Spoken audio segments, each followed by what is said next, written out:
নায়েক, পৃথিবীর প্রথম আজান সেটা কে দিয়েছিলেন, কোথায় দিয়েছিলেন, আর এই আজান কোন দেশে শুরু হয়েছিল?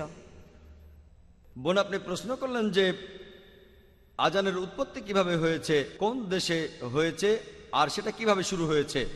বোন, আজান শুরু হয়েছিল আরব দেশে, আরবের মদিনায়। আর সহিহ হাদিসে উল্লেখ করা আছে যে মদিনায় মসজিদ তৈরি করার পর নবীজি এবং সাহাবারা সালাতের ব্যাপারে আলোচনা করছিলেন, কিভাবে মানুষকে আহ্বান করা হবে।